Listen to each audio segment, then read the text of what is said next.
Recuérdense que estamos hablando de 7 puntos negativos. 7 puntos negativos.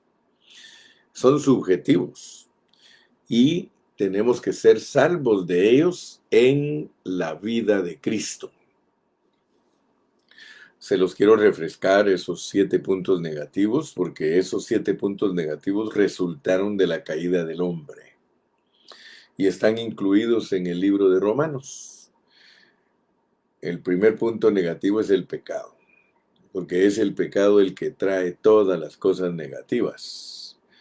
El segundo es que nosotros en la caída nos volvimos mundanos, empezamos a amar más las cosas de este mundo.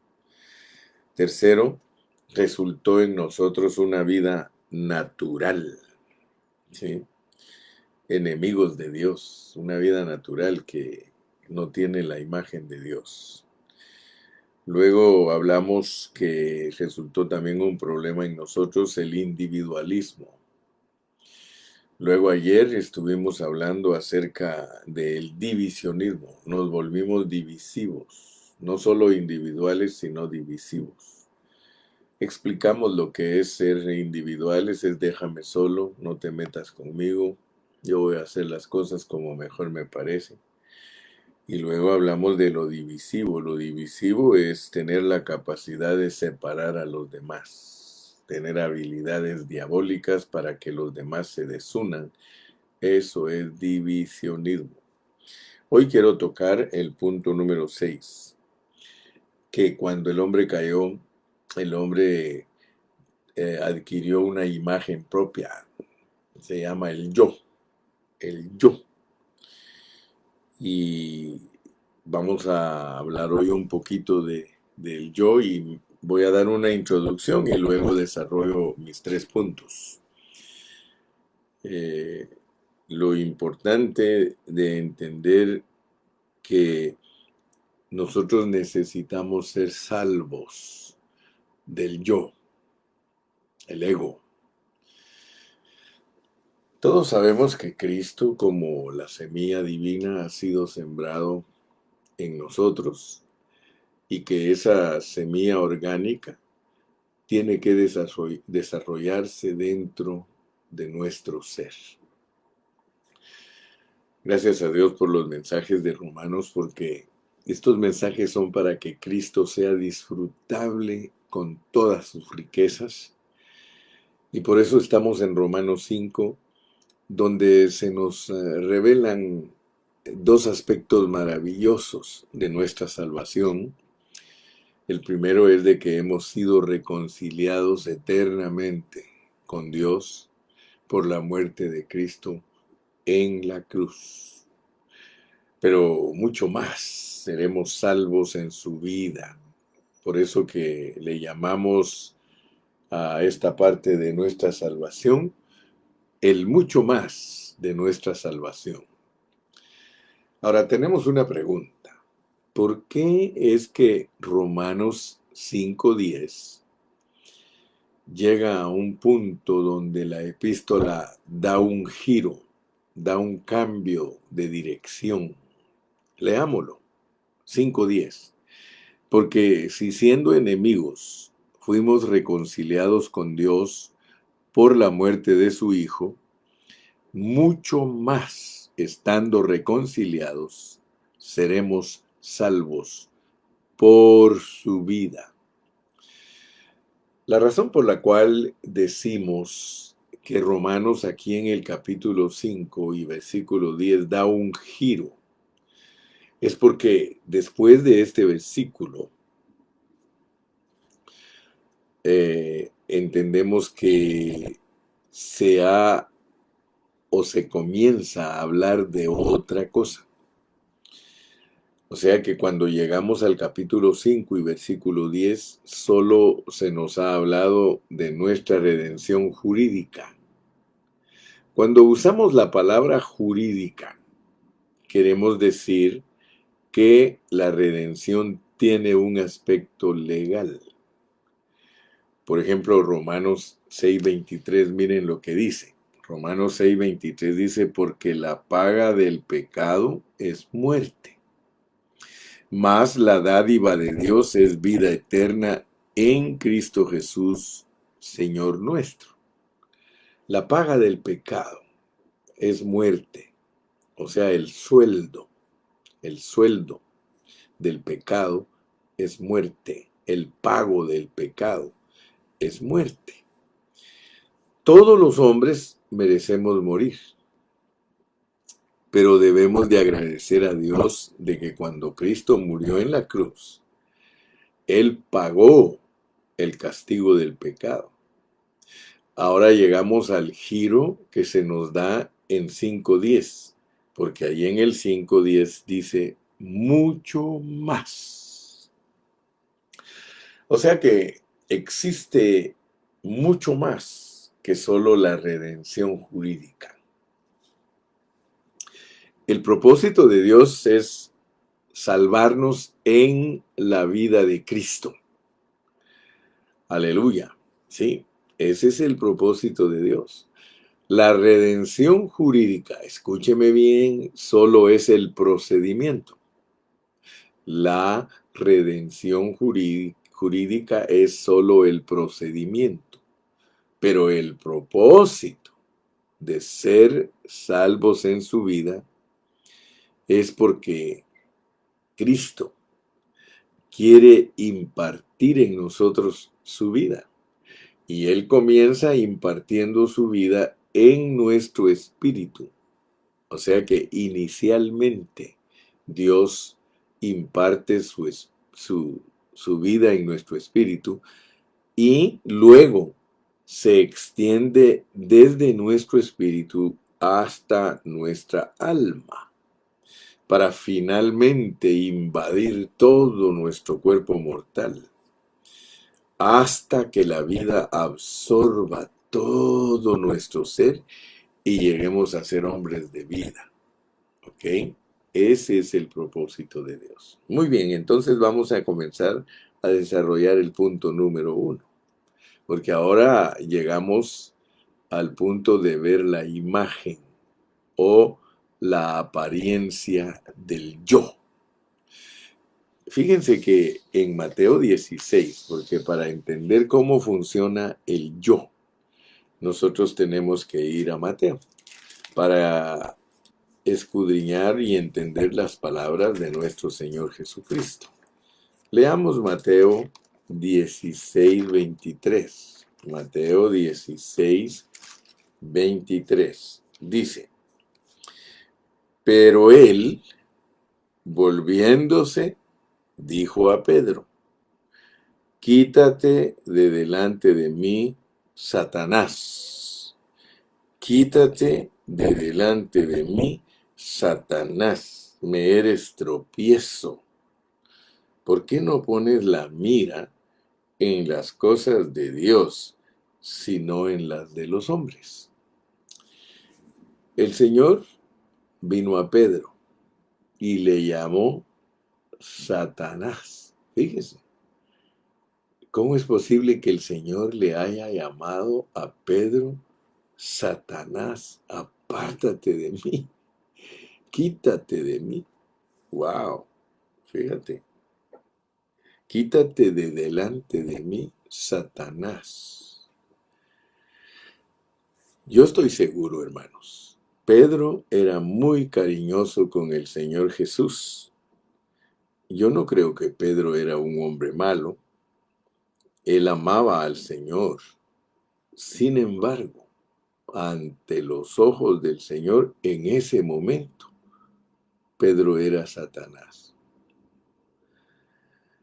Podemos ver en Mateo 16 que Satanás era simplemente la realidad del yo.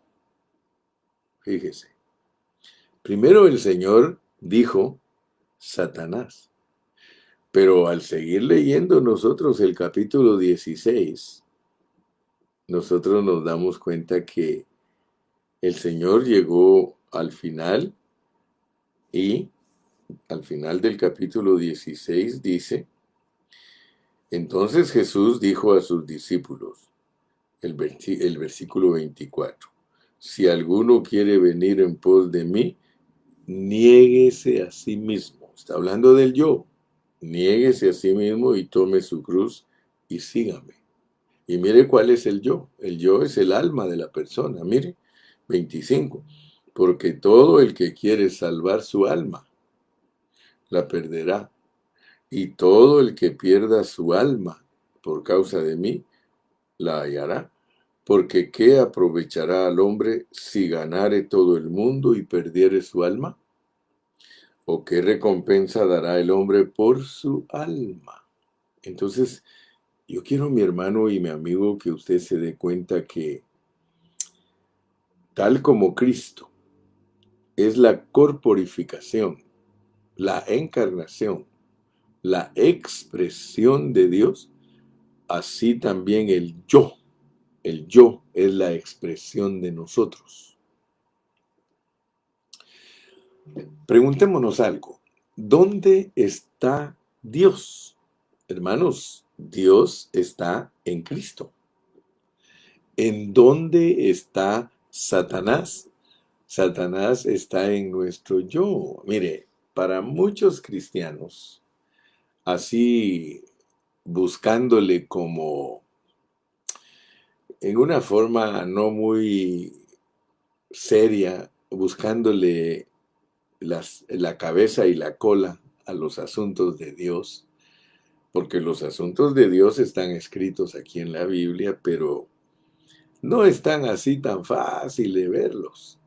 Se requiere diligencia, se requiere oración, se requiere súplica para que Dios nos permita ver lo que estamos hablando. Entonces nosotros tenemos que entender esto, que Dios está en Cristo y que nosotros, allí escondidito está Satanás muchas veces detrás de nosotros. Sí, Él está en nuestro yo. Todos nacimos, todos hemos nacido como yo. Usted puede usar su nombre. En el caso mío, yo, José Gilberto, yo nací. Y nací con ese yo porque ese yo es la herencia que me dejó el diablo. El diablo me dejó una herencia. O sea que nosotros nacimos nosotros mismos, con el yo. Antes que el hombre cayera, no se expresaba el yo. El yo es el resultado de que comimos el fruto prohibido. Ahora, fíjese pues, porque a pesar que usted y yo seamos personas buenas o malas, personas que odiemos o amemos, eso no hace diferencia para Dios. Escúcheme bien. Para Dios lo mismo es una persona que odia como una persona que ama. ¡Wow! Fíjese, por ejemplo, nosotros, ¿verdad? Nosotros eh, vemos a las personas y tenemos que entender que todas las personas, buenas o malas, tienen un yo. Tienen esa naturaleza caída. O sea que nosotros tenemos un ser natural en nosotros, seamos buenos o seamos malos.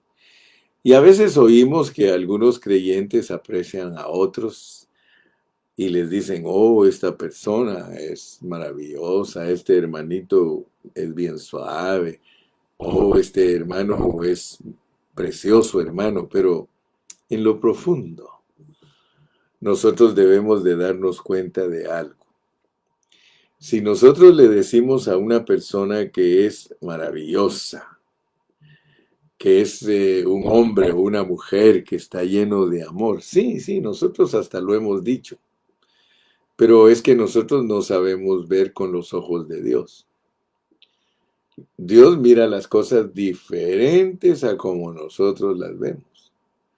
Porque a nosotros nos pueden engañar. Por ejemplo, yo puedo ver una persona que actúa cariñosamente, yo puedo ver una persona que actúa con amor, Pero también puedo ver a alguien que actúa mal y que odia. Y tengo que darme cuenta que para Dios los dos están en el mismo nivel. Muchos cristianos no entienden eso, pues en su mente natural no entienden que para Dios, escuchen bien, todos los hombres son iguales, sean buenos o sean malos. O sea que Dios sabe que el hombre tiene un amor natural y tiene un odio natural. Aleluya. O sea que esa es la esencia, pues, la esencia del yo, ¿verdad? Y por eso nosotros no debemos de confiarnos mucho en nuestro yo, hermano. O sea, es lo mismo. O sea que para Dios lo mismo es uno que odia como uno que ama, porque son apariencias. O sea que para Dios las apariencias son diferentes. Para Dios un hombre aparenta amar, es la apariencia. Y para Dios otro hombre aparenta odiar. Y yo admito que la apariencia del amor es buena, hermano. Pero la apariencia del odio es horrible. ¿Sí o no? Estamos hablando de apariencias, semejanzas. Las apariencias son diferentes, pero la esencia interna es la misma. No hay diferencia si ama u odia. Ambas apariencias son naturales. Solo Cristo tiene la apariencia de Cristo. Usted y yo tenemos una expresión del yo, que es la imagen, la semejanza del yo. Oh, mis hermanos, oh, mis hermanas, necesitamos ser salvos de eso. Fíjate, necesitamos ser salvos de eso. Necesitamos ser rescatados en Cristo como nuestra vida. Por supuesto que este yo ya ha sido puesto por Cristo en la cruz, pero esa fue la sentencia del juicio. El juicio está allí objetivamente en la cruz, pero la vida de Cristo es para ser experimentada. Sí, lo que Cristo pasó, hermano. Nosotros tenemos que experimentarlo, pero no para ser redentores o ser salvadores de otras personas, ¿no? Cuando nosotros aceptamos a Cristo, nosotros nos identificamos con Él. Por eso usted nota aquí, dice, entonces Jesús dijo a sus discípulos, si alguno quiere venir en pos de mí, niegue el yo. Así hablando en plata pura, niegue el yo, tome su cruz. O sea que si yo quiero negar mi ego, negar mi yo tengo que hacerme uno con Cristo en la crucifixión. Estoy hablando de esto porque a veces nosotros nos distraemos y creemos que las cosas solo tienen cierto significado, no sabemos discernirlas, porque ya hablamos de que la muerte de Cristo es para tener cuidado de nuestros problemas jurídicos. Y aparentemente, eso solo es algo objetivo. Pero resulta que al estudiar la escritura, nosotros nos damos cuenta que aún lo que Cristo efectuó para arreglar nuestros problemas jurídicos, no solamente debe ser creído como una doctrina, como algo objetivo, sino que se debe de experimentar en una forma subjetiva. Yo puedo creer que Cristo murió en la cruz por mí y gloria a Dios. Tiene un efecto jurídico. Él solucionó mi problema de enemistad con Dios. Por eso dice si fuimos reconciliados. Pero ahora viene el asunto. de que yo debo de identificarme con Cristo, porque el contexto me dice que si yo quiero ir en pos de Cristo, tengo que negar el yo, y que eso solo se logra crucificado. Entonces significa que aún los asuntos que son judiciales, que son jurídicos, para nosotros son asuntos experimentales. Oh, gloria a Dios, hermano. Entonces notemos que Dios lo que quiere es salvarnos del yo. Y cuando nosotros leemos cuidadosamente Romanos, nosotros nos damos cuenta que el ser salvos del yo sencillamente significa ser conformados a la imagen del Hijo de Dios. Hablamos de que el yo tiene su propia imagen, el yo tiene su propia expresión, así como Cristo, que es el Espíritu vivificante, tiene su expresión, Él está en Dios, el yo nuestro está en Satanás.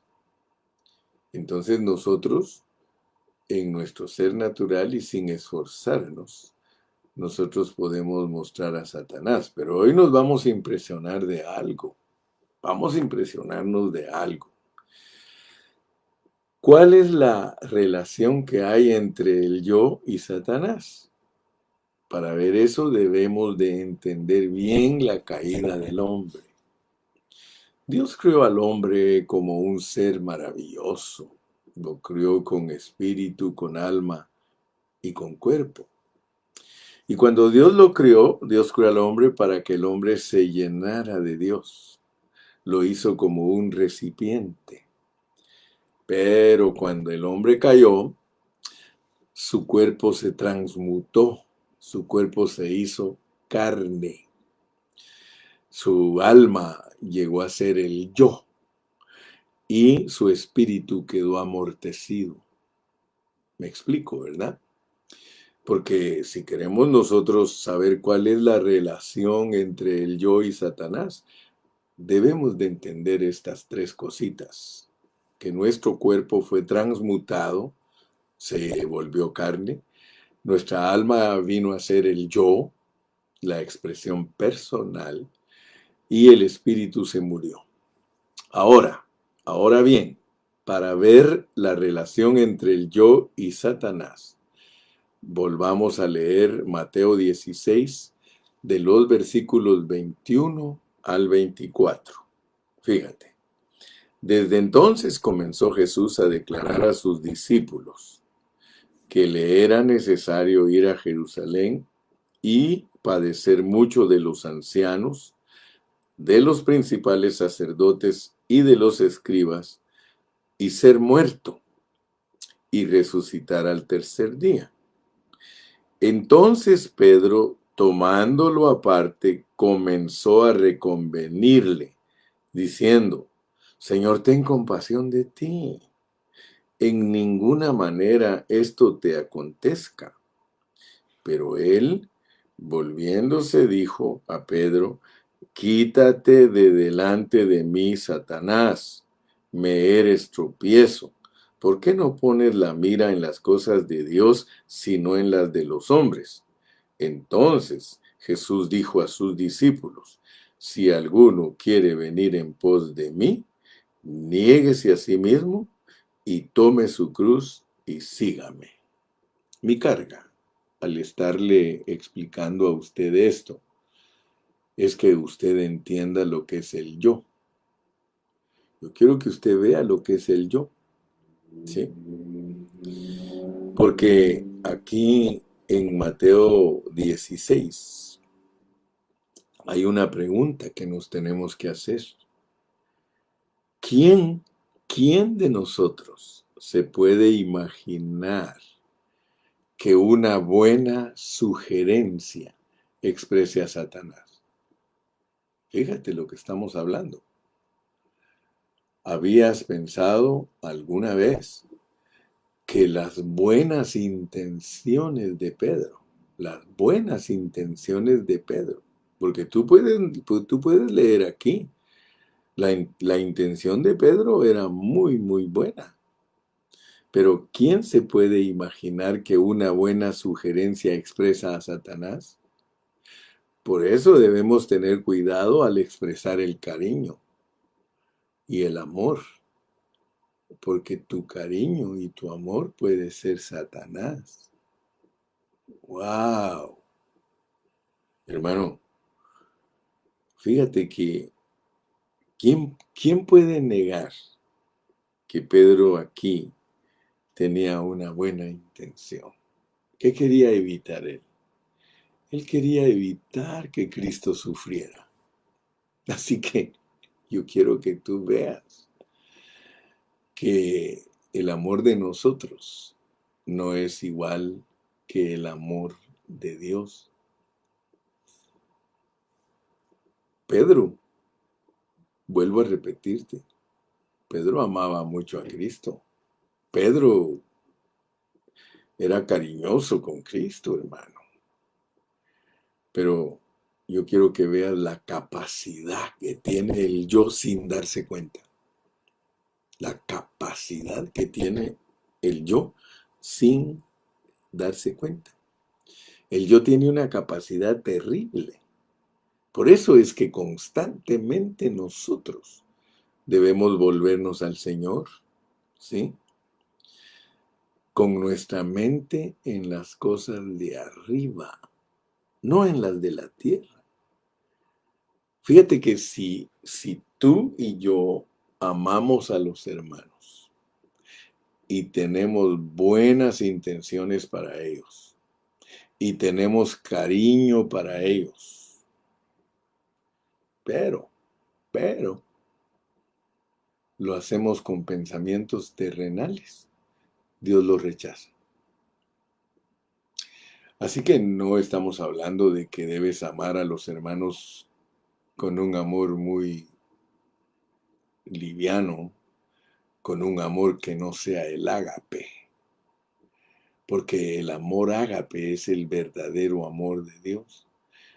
En este pasaje Dios nos quiere mostrar que Él no está interesado en tu amor natural, porque tu amor natural sirve para sacar a los hermanos del plan de Dios.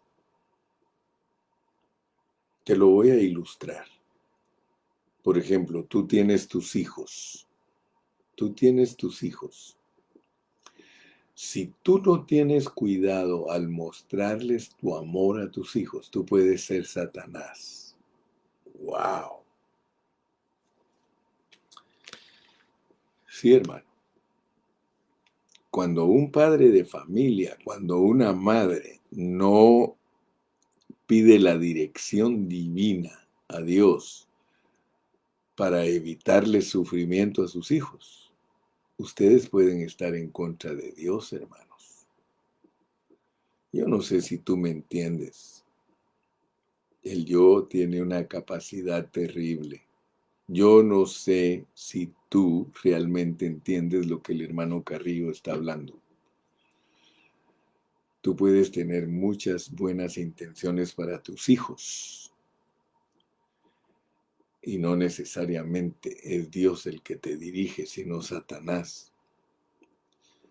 Te vuelvo a repetir el conceptito.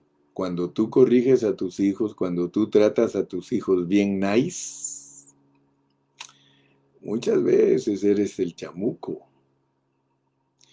A veces nosotros les queremos evitar a nuestros hijos cierto sufrimiento, pero no, mira, te voy a dar mi testimonio. Una vez me dijo a mí mi mamá, mire mi hijo, yo no soy su amiga, porque hay muchos papás que se dejan engañar del diablo y le dicen a sus hijos, cuéntame todo. Sí, porque yo quiero ser tu amiga, yo quiero ser tu amigo. Eso está equivocado, son conceptos equivocados. Dios no quiere que tú seas amigo de tus hijos, Él quiere que seas un padre y una madre para tus hijos. Los amigos de tus hijos, ellos no le dicen nada a tus hijos, por eso los quieren mucho ellos, porque se la llevan suave, no los corrigen, no les dicen la verdad. Un amigo de ellos, cuando uno es muchacho y tiene sus amigos, la razón por qué son amigos de uno es porque, órale, ¿cómo estás? Ahí la llevas, sí, no hay problema. Pero cuando alguien te dice lo malo que estás haciendo, ahí hay un choque. Pues mi madre me dijo a mí un día, yo no soy su amiga, yo soy su mamá. Y yo quiero que usted haga bien las cosas. Eso es amor, hermano. Y eso es buscar las cosas de arriba. Entonces, mi amado hermano, el yo tiene una capacidad terrible. Y por eso es que nosotros no nos debemos de confiar en nuestra alma, sino que debemos de orar al Señor. Fíjense que a medida que hemos ido estudiando la escritura, nosotros hemos ido comprendiendo muchas cosas que en realidad antes no las entendíamos. Como por ejemplo, nosotros creemos que nuestro amor es bueno. No, hermano, nuestro amor no es bueno. Si no es Cristo amando a través de nosotros, hermano, nuestro amor nos debe de asustar, hermano, porque el amor de nosotros no es genuino. Nosotros en nosotros mismos no tenemos nada genuino, hermano, nada. Por eso es que tenemos que tener cuidado, porque si nos descuidamos, nosotros deshonramos a Dios y Dios nos va a decir, apártate de mí, Satanás. Ojalá que en esta mañana Dios abra tu entendimiento y te des cuenta que tus buenas intenciones no valen nada. Es más, tus buenas intenciones pueden ser la encarnación del chamuco. ¿Por qué crees que Dios nos pone a nosotros estos pasajes en la Biblia? Son para que los discernamos, son para que le oremos a Él y le digamos, Señor, dame sabiduría, dame sabiduría. Sí, como dice mi hermana Sarita Monsalvo, dice, mamá cuervo, fíjese. Si Dios abre nuestro entendimiento en esta mañana, nosotros vamos a aprender muchas cosas lindas, hermanos. Sí, muchas cosas lindas, porque nosotros tenemos que tener una mente ocupada en las cosas de arriba, no en las de la tierra. Hay que conocer el propósito para no regarla, hermano. Si nosotros no conocemos el propósito de Dios perfectamente, nosotros la vamos a regar. Y en vez de ayudar a nuestros hijos, hermano, ¿qué vamos a hacer? Nosotros vamos a colaborar en que ellos no cumplan el propósito de Dios. No le tengas miedo a tus hijos. Ámalos, pero con el amor ágape. Diles la verdad. Cuando están mal, están mal. Fíjate que cuando yo estudié Génesis, lo estoy estudiando otra vez porque los libros de la Biblia, lo maravilloso es que tú los estudias y los estudias y los estudias y siempre Dios te va a bendecir. Pero cuando yo estudié Génesis, quizá la segunda vez, el capítulo 49 fue para mí de mucha bendición. Porque yo aprendí allí que Jacob, antes de morirse, él profetizó a sus hijos. Pero él profetizó con bendición. ¿Qué es profetizar con bendición? Es sencillamente decir lo que realmente son nuestros hijos. Por ejemplo, Jacob habló de cada uno de sus 12 hijos y dijo la verdad de lo que eran sus hijos. O sea, la forma en que sus hijos se comportaban era un patrón para que él pudiera hablar de ellos. Por ejemplo, te vuelvo a repetir y me pongo de ejemplo yo porque yo aprendí mucho con mi madre. Mi madre, los vecinos venían y le decían, doña Beatriz, usted tiene unos hijos muy lindos y bien portados. Y ella siempre decía, yo no me la creo. Yo nunca les dije, oh, muchas gracias por sus buenos conceptos. No, no, no, no. ¿Sabe cómo contestaba mi mamá cuando alguna vecina o algún vecino nos halagaba a nosotros? Decía, mire, mis hijos, una cosa son cuando están conmigo y otra cosa son cuando andan en la calle. Porque ella nos decía siempre, ¿qué tal si ese vecino Solo me está probando para ver si soy estúpida. Me está probando diciéndome cosas bonitas de ustedes y ustedes se portaron mal. Entonces yo me voy a dar contra el piso. Entonces mejor les contesto la realidad. Discúlpeme, pero mis hijos son mal portados y una cosa son cuando están enfrente de mí y otra cosa son cuando andan en la calle. Oh, sí, dice, pero no, dice, sí, se portan bien. Decía, yo no creo que ustedes se portan bien, mis hijos, porque si enfrente de mí se portan mal, ¿qué no harán ustedes cuando están solos? ¡Wow! Y esa era mi viejita. Siempre nos agarró en curva. Ella siempre fue templada.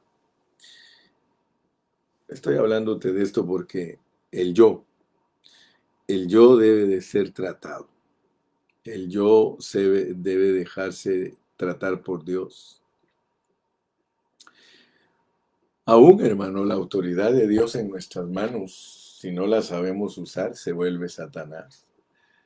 Estoy hablando de esto porque muchos no saben que la encarnación del yo es la encarnación de Satanás. No me preguntes si Satanás es omnisciente o que no es omnipresente. Yo no estoy hablando de eso. Yo estoy hablando que nosotros, bíblicamente hablando y en plata pura, tomando la palabra de Cristo en seriedad, el Señor dice que de acuerdo a la manera que nosotros actuamos, podemos venir a ser Satanás. Así que perdóname que no soy cariñoso contigo en esta mañana, pero a lo mejor te has portado chamuco. Tú lo sabes mejor que yo. Yo sé mejor que tú si me he portado chamuco. Pero yo le pido a Dios tornarme a mi espíritu. Yo quiero tornarme siempre a mi espíritu porque solo ahí hay garantía. Amén. Hay que conocer el propósito. Si conoces el propósito de Dios, tú no la vas a regar. ¿Ok? Entonces yo espero que me hayas entendido el primer punto. El primer punto es que Dios expone el yo y que estés bien convencido que al exponer el yo es Satanás. El yo del hombre expuesto por Dios es Satanás. Te hablaba de Moisés. Cuando Dios llamó a Moisés, le dijo, Moisés, ¿qué tienes en tu mano? Y él le dijo, una vara, Señor. Le dijo, échala al suelo, échala al piso. ¿Y qué dice la Biblia? Que se convirtió la serpiente la vara que tenía Moisés en sus manos, ¿qué se volvió? Se volvió una serpiente. Y tú tienes que hacerte la pregunta, ¿cómo es posible que la vara que tenía Moisés en su mano, que sirve para abrir el mar rojo, que sirve para que la presencia de Dios toque los asuntos, con esa volvió las aguas del río en sangre, con esa podía hacer venir plagas? Mira lo que te estoy hablando, mi hermano. Es la autoridad de Dios. Pero le dijo, tírala al suelo a ver qué es, y es Satanás. O sea que todo lo que Dios nos ha concedido a nosotros, si es mal usado, hermano, es Satanás. Tú puedes tener buenas intenciones para los hermanos en Cristo. Tú puedes tener buenas intenciones para los ancianos, para los diáconos, para tu vecino. Pero si no estás cubierto por el propósito de Dios, tú eres un chamuco regalando comida. Eres un chamuco regalando víveres. Eres un chamuco haciendo cosas entre comillas, cariñosas y amorosas. Oh Señor Jesús, ayúdanos. Señor Jesús, danos entendimiento. Aleluya. ¿Te acuerdas tú de alguna vez la expresión, deja de ser meloso, deja de ser azucarado? Muchas veces, hermano, las personas tienen un mal entendimiento de ciertas personas porque son serias. y porque tú no las ves con mucha miel. Porque nosotros tenemos un problema, dice que se casan más moscas con miel que con hiel. La realidad es otra, hermano. La realidad es que Dios hubiera halagado a Pedro si Pedro le hubiera dicho, Señor, yo estoy bien convencido que nos has enseñado que tienes que morir en la cruz. Señor, yo ya entendí que si tú no mueres, tú no vas a poder limpiarme de mis pecados. Señor, ya entendí, pero también ya entendí que vas a resucitar. Ya entendí que tú eres la resurrección y la vida. Oh, hermano, tenemos que ser salvos del yo. El yo nos mete a muchos problemas. Segundo punto, segundo punto. Para ser salvos del yo, nosotros tenemos que ver que debemos de ser conformados positivamente a la imagen del Hijo de Dios. Y por eso es que al estar en Romanos 8, ese capítulo tiene 3 expresiones que las debemos de considerar muy seriamente.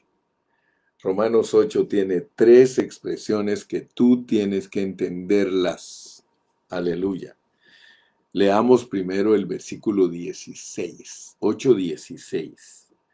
Dice, el Espíritu mismo da testimonio a nuestro espíritu de que somos hijitos de Dios. Si tú investigas en griego, porque del griego nos tradujeron a nosotros al español, si tú ves la expresión griega hijos aquí en el 8:16, se refiere a bebecitos, se refiere a niñitos pequeños. Dice la palabra de Dios que el Espíritu mismo da testimonio, otra versión dice, juntamente con nuestro espíritu, de que somos hijitos de Dios. Entonces esto es maravilloso porque el versículo 16 nos marca la etapa inicial de nuestra salvación. Que aunque somos niñitos y no tenemos todavía una realidad, porque los niñitos no tienen una realidad en sus conceptos, ellos oyen pero no entienden. Cuando uno es chiquito, uno escucha lo que le dicen, pero uno no lo entiende. O sea que uno tiene una capacidad muy limitada cuando es chiquitito.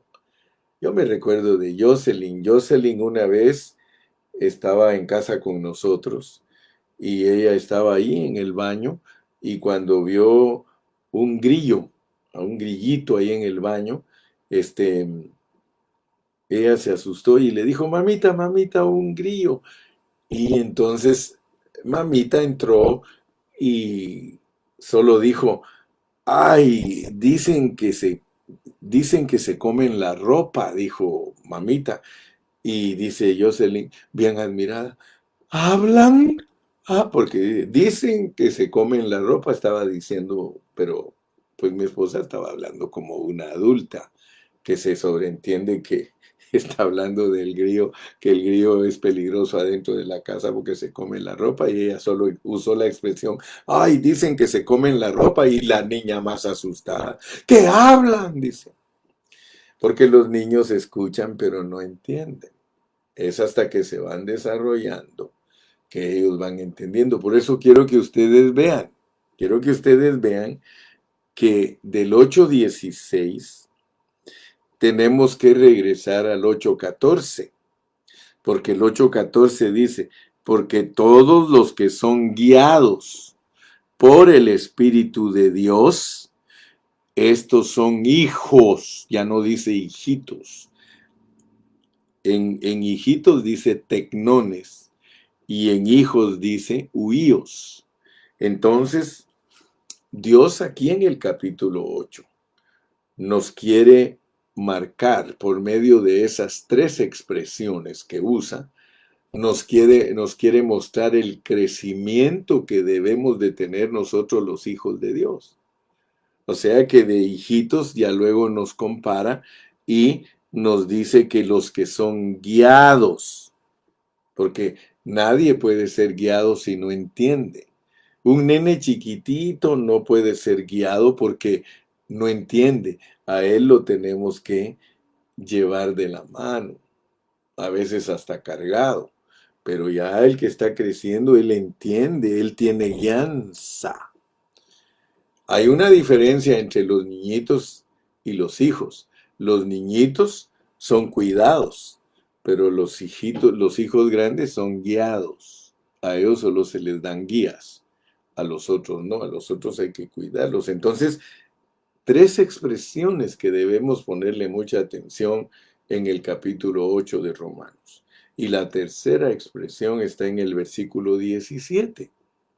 Dice, y si hijos maduros, también herederos, herederos de Dios y coherederos con Cristo, si es que padecemos juntamente con Él. ¿Se da cuenta que Romanos 16 nos muestra eso? Que el que quiere venir en pos de Él tiene que sufrir, tiene que estar crucificado. Dice, para que juntamente con Él seamos glorificados. Aleluya. Entonces nosotros tenemos que alcanzar a ver la madurez. La madurez es ser conformado, porque lo que está buscando Dios es tener muchos hijos para que sean glorificados. Pero nota pues, nota que tenemos el hijito pequeñito, tenemos el hijo grande y tenemos que el hijo grande es heredero. ¿Y para qué? Para ser glorificado. Por eso la meta de Romanos 8 es la glorificación, que es la redención de nuestro cuerpo. Oh, gloria al nombre de Jesús. Pero terminemos pues en esta mañana, porque ya el tiempo se nos fue, y concluyamos este mensaje. Estamos hablando de ser salvos del yo. El ser salvos del yo es, bíblicamente hablando, ser hechos hijos de Dios. En Romanos, la meta de Dios no es solamente tener personas justificadas, sino que la meta de Dios es de pecadores a ser hijos con la vida de Dios para formar un cuerpo que exprese a Cristo. Por eso es que el final del libro de Romanos nos presenta un cuerpo de Cristo actuando armoniosamente, moviéndose en armonía, ¿sí? Y al final, en el capítulo 16, en breve dice, Satanás será puesto debajo de vuestros pies. O sea que la victoria de la iglesia de Cristo es tener a Satanás bajo nuestros pies, no actuando a través de nosotros, sino vencido totalmente. Fíjense que antes de la fundación del mundo, Dios nos marcó. En el tiempo nosotros nacimos. Nació Pablo, nacieron todos los profetas, los apóstoles, todos nacimos. Dios predestinó y dice que a todos aquellos que Él predestinó, los llamó. Al llamarnos, Él estaba presente para iluminarnos, para que entendamos que todo problema ha sido resuelto, pero que eso no es el final. Desde el tiempo de la justificación, Dios estaba haciendo una obra para santificarnos, para transformarnos, porque la transformación final va a ser la glorificación. Y por eso es que vamos a leer Colosenses capítulo 3 y versículo 4. Ese versículo nos bendice mucho, porque ahí habla de que la vida de Dios debe de ser manifestada en nosotros. Colosenses capítulo 3 y versículo 4 dice, cuando Cristo, vuestra vida se manifieste, entonces vosotros también seréis manifestados con Él en gloria. También tenemos otros versículos tales como 2 Corintios 3:18, donde nos dice que nosotros vamos a ir creciendo de gloria en gloria. Fíjate cómo nos lleva Dios. Nuestra vida es maravillosa porque Dios nos lleva de gloria en gloria. El hecho de que Dios nos diga que Él nos lleva de gloria en gloria implica lo que dice 1 Corintios 15, que nosotros vamos a entrar de una fase a otra fase. O sea que nosotros tenemos un crecimiento gradual. Nosotros vamos cambiando. A medida que nosotros estudiamos la Biblia, nosotros vamos pensando diferente y vamos disfrutando a Cristo en diferente escala. Solo un cristiano que no crece normalmente es un cristiano que no experimenta su crecimiento de gloria en gloria. Por eso Dios nos pone que Él se sembró como una semilla, porque una semilla es para que algo crezca, tiene que desarrollarse. A Dios no le interesa ninguna otra cosa más que hacer de pecadores sus hijos. Él no está preocupado en ninguna otra cosa. Nosotros estamos preocupados en muchas cosas. El Señor está preocupado en que tengamos un metabolismo normal. Hay un metabolismo físico, pero hay un metabolismo espiritual. El metabolismo físico solo sirve para entender el metabolismo espiritual. Hay un metabolismo que no se ve. Ese es el mejor metabolismo, porque el metabolismo que no se ve en nosotros es la persona de Cristo. O sea que hablando así bien con propiedad, nosotros estamos siendo metabolizados. ¿Sí? ¿Cómo se puede explicar eso de que estamos siendo metabolizados? Es como cuando usted pone el agua caliente y pone el saquito de té, ¿verdad? Ese saquito, esa bolsita de té la echa en el agua caliente. ¿Y qué está haciendo ese té? Está teificando el agua. Al rato esa agua es té, ya no se llama agua, dice, ¡ay, el té! ¿Verdad? No dices agua con té, no, dices el té. El agua se vuelve té. Esas cosas físicas sirven para que nosotros podamos explicar los asuntos espirituales. Lo que Dios está haciendo en ti ahorita es teificándote. O sea que Dios es el té y tú eres el agua, pero el té, el agua se vuelve té. Ya cuando el té es té, hermano, ya nadie dice el agua, dice el té. Entonces, contrario a café con leche. Café con leche tú los mezclas y siempre se llaman café con leche, dos elementos. Pero el té con el agua no se llama té agua, ¿verdad que no? Se llama té. Entonces una cosa sirve para ilustrar una cosa y otra para ilustrar otra. Gloria a Dios. Entonces, mi amado hermano, yo quiero que tú veas que Dios nos va a llevar hasta la transfiguración. Esa es la meta de Dios, llevarnos a la transfiguración. Terminemos con Romanos 8:17. Dice Romanos 8:17, y si hijos, y si huíos, también herederos, porque nadie puede heredar si es tecnón, si es niñito chiquito no puede heredar. Y si hijos, también herederos, herederos de Dios. O sea que lo que Dios quiere es teificarte, volverte igual a Él en naturaleza y en vida. Y coherederos con Cristo, si es que padecemos juntamente con Él, para que juntamente con Él seamos glorificados. Así que en esta mañana, para concluir, podemos decir que nuestra salvación se inicia con nuestra regeneración, cuando nosotros nacimos de nuevo, y termina con nuestra glorificación. Pero en medio de la regeneración y la glorificación hay un proceso bien largo que se llama transformación. Bendito sea el nombre de Jesús. Mañana, si Dios quiere, vamos a profundizar un poquito más el asunto del yo, para tener más claro el yo y saber que el yo, de la única manera que puede ser desvanecido, es cuando nosotros somos conformados a la imagen del Hijo de Dios, cuando somos salvos por su vida. Esa vida salva. Esa vida es maravillosa, esa vida transforma, esa vida santifica, esa vida regenera, esa vida es todo, todo, todo, todo, todo.